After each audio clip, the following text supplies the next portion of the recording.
प्रिय दर्शकों, एक बार पुनः आप सभी के सामने एक ज्ञानवर्धक और एक प्रेरणादायक प्यारी सी वीडियो लेकर हम हाजिर हुए हैं। चाहे मर जाना मगर यह 3 बातें स्त्रियों को कभी मत बताना।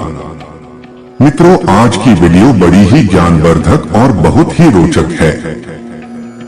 आज की वीडियो का मकसद है कि कभी भी इन 3 बातों को स्त्रियों को या अपनी पत्नियों को कभी नहीं बतानी चाहिए। जो भी पुरुष ये 3 बातें स्त्रियों को बता देता है तो वह पुरुष सदा के लिए ही करीब रहता है और हमेशा दुखी रहता है। तो प्रिय दर्शकों, वह कौन सी 3 बातें हैं जो पुरुषों को मरते दम तक अपनी पत्नी या स्त्री को नहीं बताना चाहिए? मेरे प्रिय दर्शकों, ये 3 बातें हम आपको एक छोटी सी कहानी के माध्यम से बताने जा रहे हैं। प्रिय दर्शकों, आज की हमारी ये कहानी बहुत ही ज्ञानवर्धक और बहुत ही प्रेरणादायक है। इसलिए आप सभी दर्शकों से आग्रह करते हैं कि आज के इस ज्ञानवर्धक कहानी को, ज्ञानवर्धक प्रसंग को अपने मित्र बंधु तक अवश्य शेयर कीजिएगा ताकि उन्हें इस ज्ञानवर्धक कहानी का लाभ प्राप्त हो सके। प्रिय दर्शकों, अगर आपने अभी तक हमारे इस चैनल को सब्सक्राइब नहीं किए हैं तो सब्सक्राइब जरूर कर ले। तो ज्यादा समय बर्बाद ना करते हुए आज के इस प्रस्तुति को शुरू करते हैं। चाहे मर जाना मगर यह 3 बातों को भूल कर भी मत बताना। प्रिय बंधुओं, प्राचीन समय की बात है। एक नगर में एक राम गोपाल नाम का एक व्यक्ति रहा करता था। राम गोपाल मन से बहुत ही भोला था और बहुत ही सीधा साधा था। मित्रों, उसने अपने जीवन में कभी किसी प्रकार का कोई पाप नहीं किया था और राम गोपाल की जो पत्नी थी थोड़ी भुलक्कड़ स्वभाव की थी और राम गोपाल के छोटे छोटे बच्चे भी थे। प्रिय बंधुओं, राम गोपाल अपनी पत्नी से किसी भी प्रकार की किसी भी बात को नहीं छुपाता था और राम गोपाल अपने घर में अकेले ही काम करने वाला था। जिस नगर में राम गोपाल रहा करता था उस नगर में सबसे गरीब केवल राम गोपाल ही था। उसके अलावा नगर में कोई भी गरीब नहीं था। तो हर कोई राम गोपाल की पत्नी और राम गोपाल का गरीब होने के कारण मजाक उड़ाया करते थे। प्रिय दर्शकों, राम गोपाल अपने गांव में जो बड़े बड़े सेठ थे उनके यहाँ नौकरी क्या करता था और उनकी गायों को चराया करता था, उनकी भैंस चराता था और इसी वजह से राम गोपाल का घर का चल रहा था। उनसे ही 2 टाइम की रोटी मिल रही थी।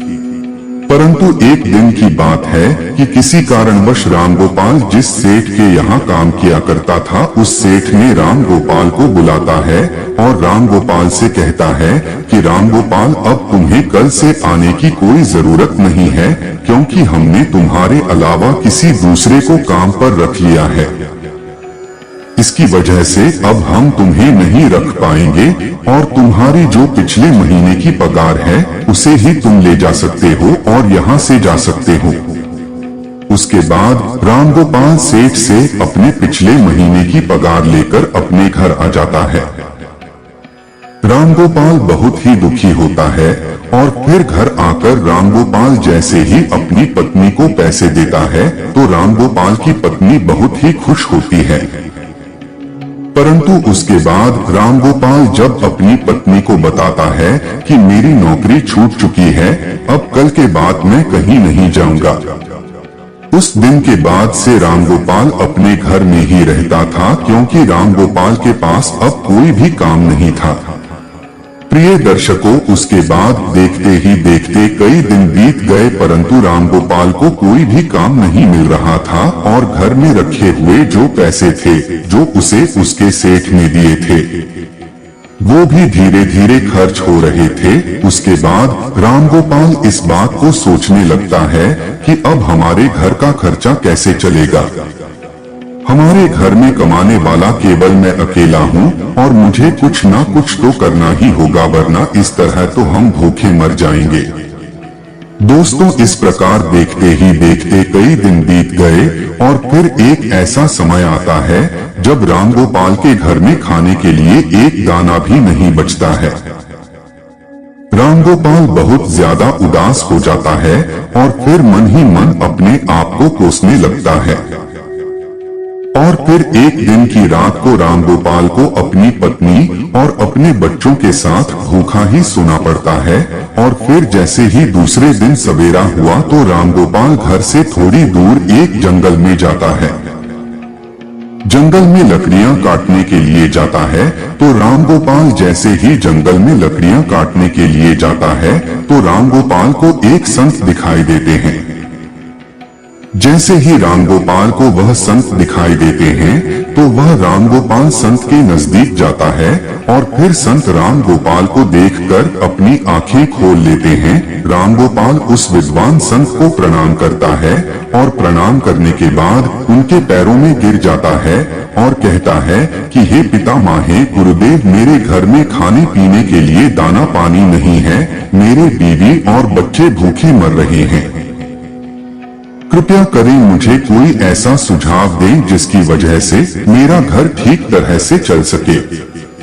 प्रिय दर्शकों, इस प्रकार विनती करने के बाद वह संत राम गोपाल की ओर देखता है और वह संत राम गोपाल की ओर देखकर यह पता है कि वह बहुत ही सीधा है।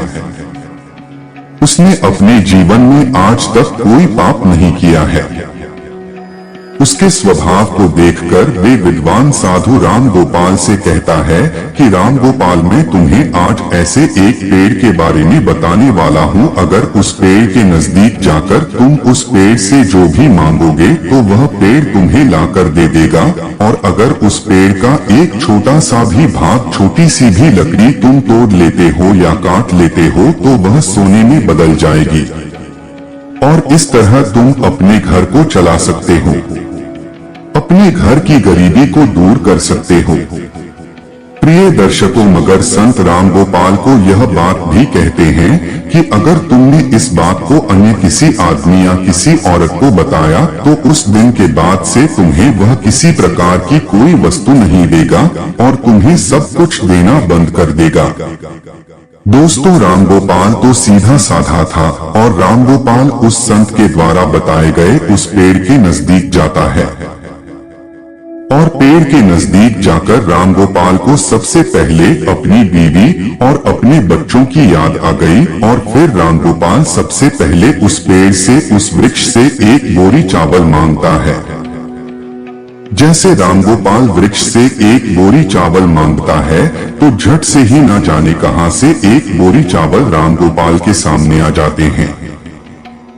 राम गोपाल एक बोरी चावल को लेकर चला जाता है और घर जाकर अपनी बीवी और बच्चों को चावल खिलाता है और भरपेट भोजन करते हैं।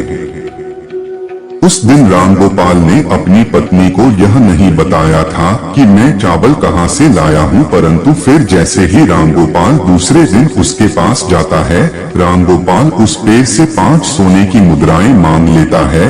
और जैसे ही राम गोपाल मांगता है, झट से राम गोपाल को 5 सोने की मुद्रा देता है और राम गोपाल 5 सोने के सिक्के पाकर खुश हो जाता है और अपने घर को आ जाता है।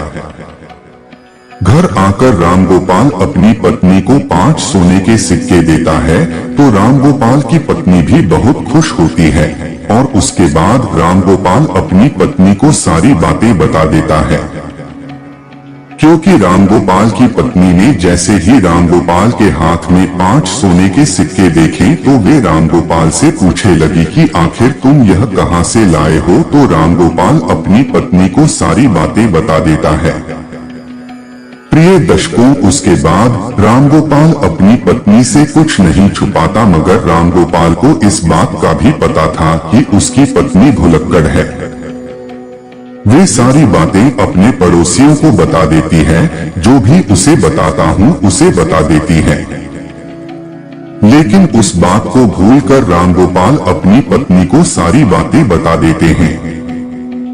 उसके बाद देखते ही देखते कई दिन बीतते गए। राम गोपाल इसी तरह रोज 5 सोने के सिक्के उस वृक्ष से मांगकर लाने लगा। और फिर एक दिन की बात है जब राम गोपाल अंत में उस वृक्ष से हजारों सोने के सिक्के मांग लेता है और जैसे ही राम गोपाल मांगता है तो झट से एक बोरी भरकर राम गोपाल के सामने सोने के सिक्के आ जाते हैं। रामगोपाल एक बोरी सोने के सिक्के को अपनी बैल की पीठ पर रखकर अपने घर ले जाता है।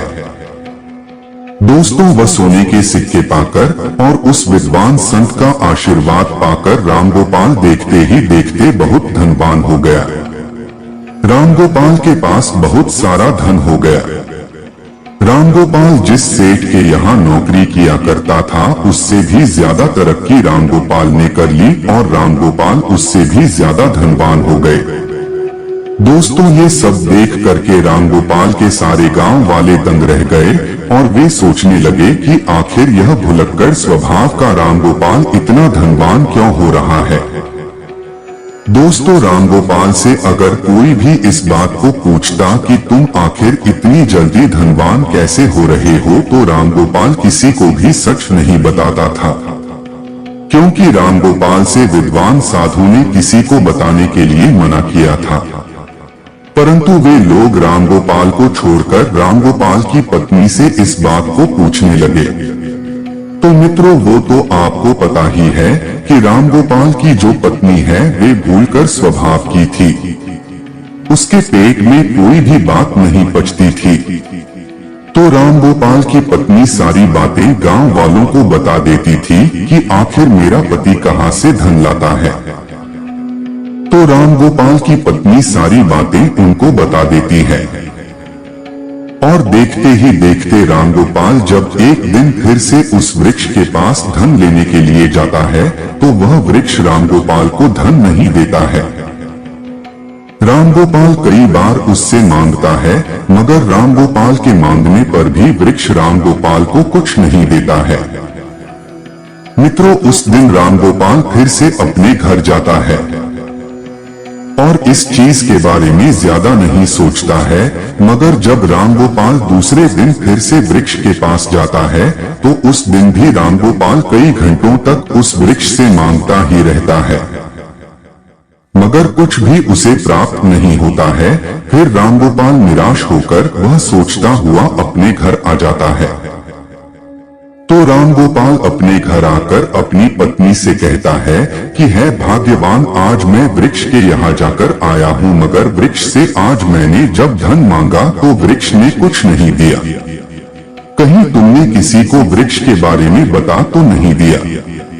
तो दर्शकों, रामगोपाल की पत्नी भुलक्कड़ स्वभाव की थी और वो अपने मन में किसी भी प्रकार की बात नहीं छुपाती थी और इसमें कोई संदेह नहीं है। तो रामगोपाल की पत्नी रामगोपाल से कहती है कि पिया जी, जब मुझसे गांव वालों ने पूछा कि इतना सारा धन तुम्हारे पास कैसे आ रहा है तो मैंने उन सबको बता दिया। दोस्तों, अपनी पत्नी के मुख से यह बात सुनकर रामगोपाल समझ जाता है कि हो ना हो यह सारी करतूत मेरी बीवी की ही है।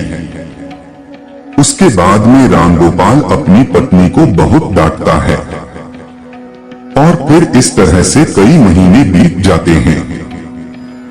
रामगोपाल के पास जो धन था वह धीरे धीरे खर्च होता जाता है और देखते ही देखते रामगोपाल फिर अमीर से गरीब होने लगता है और देखते ही देखते फिर से रामगोपाल की स्थिति वही हो जाती है कि रामगोपाल के घर में खाने के लिए दाना नहीं बचता है।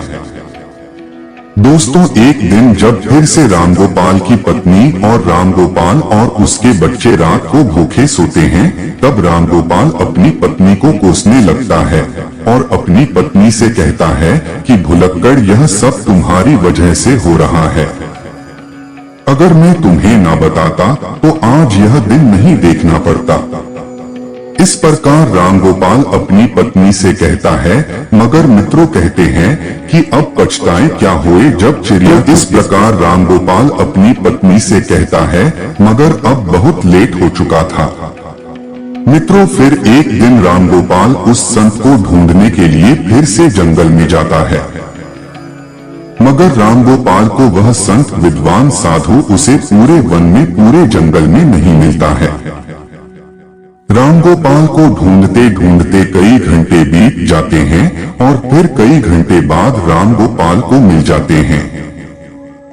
संत मिलते ही रामगोपाल उनके चरणों में गिरकर रोने लगता है, गिड़गिड़ाने लगता है और कहता है कि हे गुरुदेव, आखिर मुझसे ऐसी कौन सी भूल हो गई है जिसकी वजह से आप मुझसे रूठ गए हो। आप ही मेरे दाता हो, आप ही मेरे विधाता हो। हे विधाता, आप मेरी भूल को माफ करें, क्योंकि मेरी एक भूल के कारण आज मेरे बच्चे भूखे सो रहे हैं, मेरे संतान भूखे सो रही है। इसलिए हे भगवान, आप मेरी सहायता करें। मित्रों, उसके बाद वे विद्वान संत रामगोपाल से कहता है कि रामगोपाल, अगर ऐसी बात है तो मैं तुम्हें माफ करता हूँ, परंतु आज मैं तुम्हें एक बात बताने वाला हूँ, और मेरी बात यह है कि कभी भी जीवन में ये 3 बातें हर पुरुष को अपनी पत्नियों को, अपनी स्त्रियों को नहीं बतानी चाहिए। जो पुरुष इन बातों को बताता है वो पुरुष हमेशा जीवन में सदा के लिए दुखी रहता है, सदा के लिए जीवन में गरीब रहता है। दोस्तों, उसके बाद विद्वान संत कहते हैं कि रामगोपाल, अगर इन 3 बातों को तुम आज से ही अमल कर लोगे तो फिर से तुम्हारे अच्छे दिन आ जाएंगे।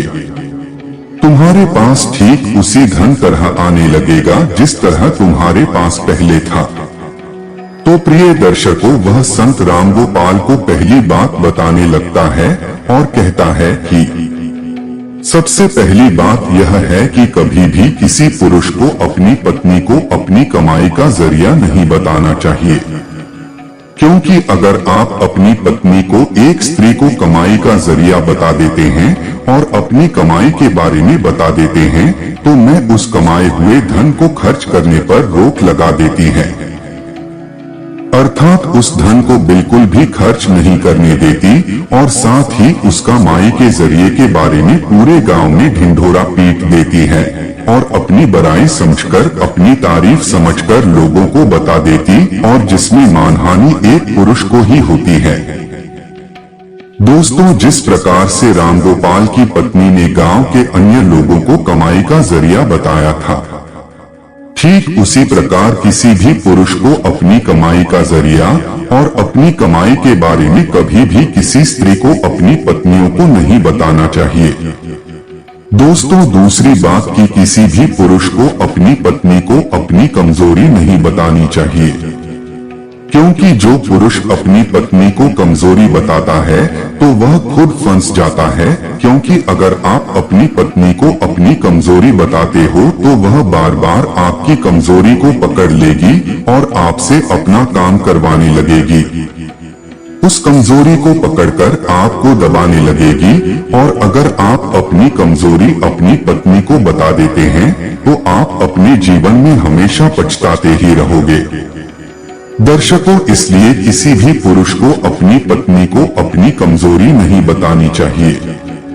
तीसरी बात कि किसी भी पुरुष को अपनी पत्नी को अपने जीवन में हुए अपमान के बारे में नहीं बताना चाहिए, अर्थात जो पुरुष अपनी पत्नी को अपनी अपमान के बारे में बताता है तो वह पत्नी हर बात पर, छोटे छोटे झगड़े पर आपके उस अपमान के बारे में बोलकर, उसका हवाला देकर आपको परेशान करेगी, आपको मजबूर करेगी और बार बार उस अपमान का हवाला देगी, क्योंकि स्त्रियां धर्म और कर्म से बंधी हुई होती हैं। इनके मन में इनकी अपनी इच्छाएं छुपी होती है और ये अपनी बातों को अन्य लोगों को नहीं बताती है, मगर स्तरीय दूसरों की बातों को दूसरे तक अवश्य ही बता देती है। इसलिए अगर आप अपनी अपमान के बारे में अपनी पत्नी को बताते हैं तो इसमें आपकी 100% मानहानि होती है। प्रिय मित्रों, ये 3 बातें कभी भी एक स्त्री को अपनी पत्नी को नहीं बतानी चाहिए। तो मित्रों, ठीक इसी प्रकार वे विद्वान साधु रामगोपाल को ये 3 बातें बता देता है। रामगोपाल संत के द्वारा बताई गई 3 बातों पर अमल करता है और उसके बाद में अपने घर जाता है और घर जाकर इन 3 बातों पर अमल करने लगता है। तो फिर देखते ही देखते रामगोपाल के अच्छे दिन वापस आने लगते हैं। मगर उसके बाद में रामगोपाल उस विद्वान संत के द्वारा वही 3 बातों पर अमल करने लगता है, और जब अपनी पत्नी को 3 बातें नहीं बताता है तो रामगोपाल फिर से रंग से राजा बन जाता है। तो दोस्तों इस प्रकार यह 3 बातों को अपनी पत्नी से नहीं बतानी चाहिए। दोस्तों यह कहानी आप सभी को कैसी लगी कमेंट बॉक्स में जरूर बताइएगा। अगर अच्छी लगी हो तो वीडियो को लाइक और शेयर कर दीजिएगा और कमेंट में जय श्री कृष्ण जरूर लिख दीजिएगा। प्रिय दर्शकों, वीडियो को अंत तक देखने के लिए आप सभी का धन्यवाद। जय श्री कृष्ण।